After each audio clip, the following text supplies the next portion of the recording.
Vamos então agora para a nossa aula de número 9, que é o espaço biológico. Pessoal, o que vem a ser o espaço biológico? O espaço é distância de 2 pontos. Isso é um espaço biológico, está relacionado com a gengiva, com a saúde bucal do paciente. Então, que pontos que são esses? 2 pontos, que é a crista óssea. Então, eu tenho 2 pontos.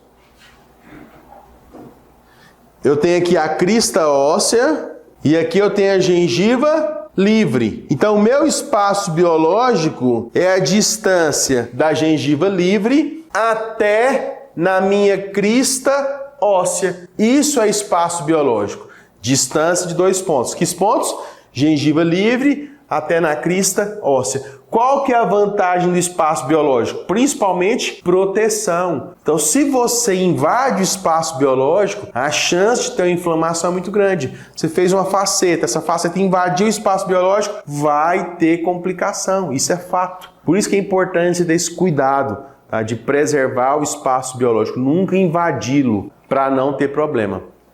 Segundo Cohen, em 1962, refere-se à dimensão de tecidos moles aderidos à porção mais coronária da crista óssea. A distância, 3 milímetros. Então, se você gravar que a distância, que o espaço biológico é a distância da crista óssea até a gengiva livre, fica muito mais fácil de você entender essa definição.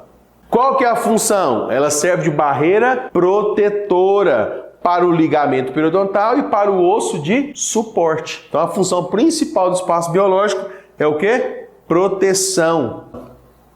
Então, aqui nós temos o exemplo, ó, é a distância da gengiva livre, né, do epitélio do sulco, até onde? Até na crista óssea, que é a inserção conjuntiva aqui, ó. Essa distância é em torno de 3 a 4 milímetros. Tem autores que falam em 2, tem autores que falam em 3, até 4 milímetros. Quando você, dentista, invade o espaço biológico, o que vai acontecer? Problemas.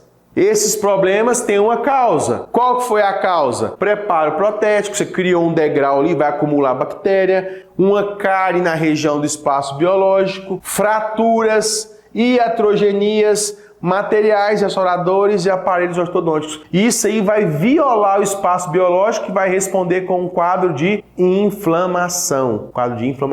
Por isso que na gengivoplastia você também trabalha dentro do espaço biológico. Para que isso? Para evitar complicações futuras. Por isso que na gengivoplastia nós vamos ver, a gente costuma tirar em média até 3 milímetros, que é a margem do espaço biológico. Se você tirar mais do que isso, você vai ter complicação.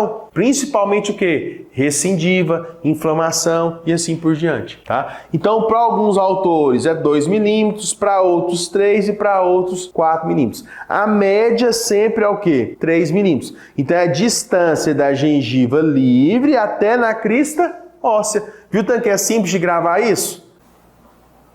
Com relação ao espaço biológico, é importante também você entender um pouco sobre classificação de Miller. Classificações de Miller tem tipo 1, tipo 2, tipo 3 e tipo 4. O que você tem que gravar? Quanto menor o número, menor o problema. Então, na classe 1 de Miller, a recessão ela acontece a nível de gengiva ceratinizada.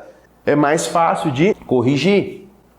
Já na classe 2 de Miller, essa recessão ela começa a estender acima da linha mucogengival. Ela começa a invadir a mucosa. Já na classe 3, além de invadir a mucosa, ou seja, passou do limite. Qual que é o limite, pessoal? Linha mucogengival. A linha mucogengival é aquela linha que divide gengiva inserida de mucosa. Então, na classe 3, além de comprometer a mucosa, começa a ter também o quê? Perdas ósseas. E por último, a gente tem a classe 4 de Miller, que além de perder inserção interproximal, tem perdas de osso na vestibular toda do dente. E ela impede o recobrimento radicular. No caso de classe 4 de Miller, como eu disse, quanto maior o número, maior o problema. Na classe 4, a chance de você recuperar esse tecido é muito pequena, porque ela perdeu tanto em altura quanto em largura. Então, você precisa de entender essa classificação para você explicar para o seu paciente se o prognóstico é favorável ou se ele é desfavorável.